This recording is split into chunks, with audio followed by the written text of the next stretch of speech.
Welcome to Democracy Now!, democracynow.org, The War and Peace Report. I'm Amy Goodman. On Capitol Hill, Republican senators backed down Tuesday from a plan to gut the Office of Congressional Ethics following a widespread outcry from the public. If the rule change had gone through, it would have been the first move enacted by the new Republican-controlled Congress. But the effort quickly fell apart Tuesday as lawmakers' offices were inundated by calls from an angry public, and President-elect Donald Trump took to Twitter calling the Ethics Office unfair, but encouraging Republicans to, quote, focus on tax reform, health care, and so many other things of far greater importance, unquote. Today, Republicans are now slated to begin debating legislation to dismantle parts of President Obama's Affordable Care Act, with the 115th Congress now sworn in. Republicans outnumber Democrats 52-48 in the Senate and 241-194 in the House. This is House Speaker Republican Paul Ryan of Wisconsin speaking Tuesday about Congress's Republican majority. And to the majority, especially to our returning members, I want to say this. This is a once-in-a-lifetime opportunity. This is the kind of thing that most of us only dreamed about. I know because I used to dream about this a lot. The people have given us unified government. And it wasn't because they were feeling generous. It was because they want results. How could we live with ourselves if we let them down? How could we let ourselves down? In Mobile, Alabama, NAACP National President Cornell William Brooks and 5 other civil rights leaders were arrested Tuesday during a sit-in at the office of Alabama Senator Jeff Sessions, demanding he withdraw his name for consideration for Attorney General. Trump's pick of Sessions for the position has drawn widespread outrage due to Sessions' opposition to the Voting Rights Act, support for anti-immigration legislation, and history of making racist comments, which included reportedly saying he thought the Ku Klux Klan was, quote, okay until I found out they smoked pot, unquote. He has also called the American Civil Liberties Union and the NAACP un-American and communist-inspired. In 1986, Sessions was denied confirmation for a federal judgeship by a Republican-controlled Senate committee over his racist comments. The sit-in came as more than 1,000 law school professors sent a letter to Congress urging lawmakers to reject Sessions' confirmation, writing, quote, nothing in Senator Sessions' public life since 1986 has convinced us that he is a different man than the 39-year-old attorney who is deemed too racially insensitive to be a federal district court judge, unquote. Sessions' confirmation hearing is scheduled for January 10th and 11th, followed by the confirmation hearing of former ExxonMobil CEO Rex Tillerson for Secretary of State, who will go before the Senate on January 11th and 12th. Tillerson stepped down as Exxon CEO January 1st, receiving a $180 million retirement package. On January 11th, Trump says he'll also hold his first formal news conference in nearly 6 months. His last press conference was in July when he called on Russia to hack Hillary Clinton's email servers.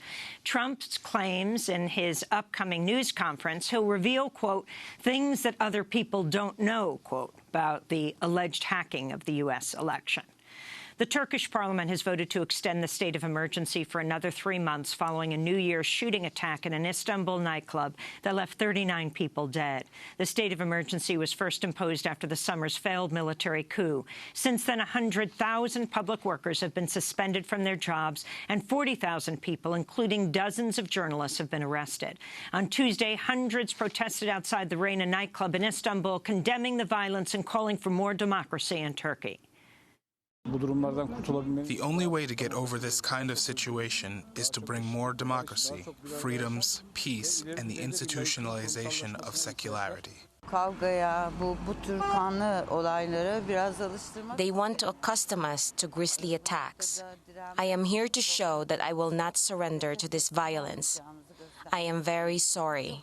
In Iraq, fighting continues in Mosul amidst the U.S. and Iraqi military's ongoing campaign to retake the city from ISIS. The United Nations says 6,878 Iraqi civilians were killed and more than 12,000 wounded amidst fighting in Iraq in 2016.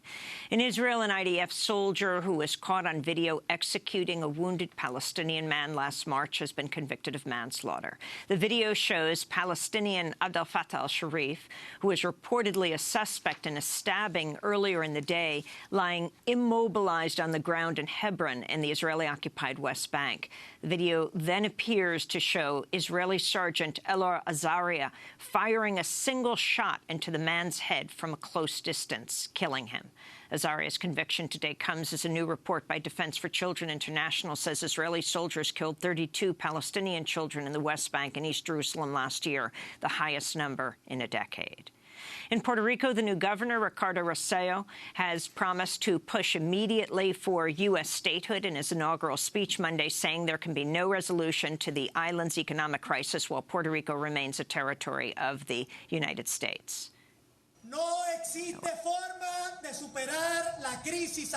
There is no way to overcome the current crisis that affects Puerto Rico while maintaining this colonial condition. Thus, the time has come to act and to defend the dignity and right to equality of Puerto Ricans as citizens of the United States of America. The Puerto Rican governor, Rosselló. Fox News anchor Megyn Kelly has announced she's leaving Fox to host her own daytime news show on NBC.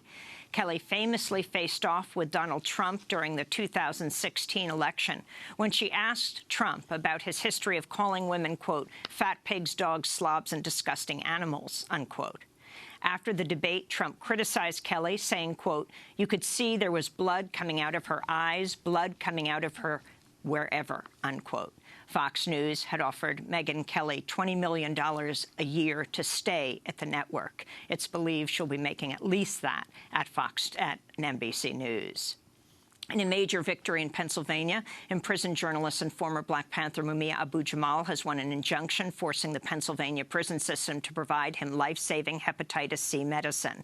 Lawyers with the Abolitionist Law Center say, quote, this is the first case in which a federal court has ordered prison officials to provide an incarcerated patient with the new medications that came on the market in 2013, unquote.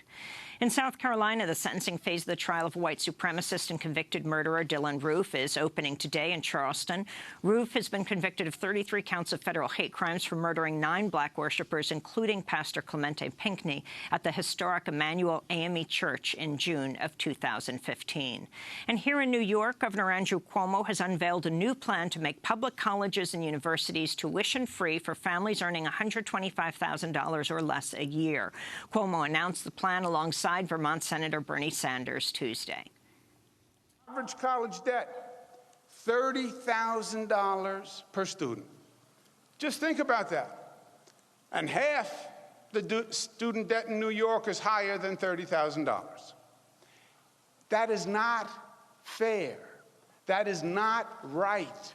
And New York State is going to do something about it. And those are some of the headlines. This is Democracy Now!, democracynow.org, The War and Peace Report. I'm Amy Goodman.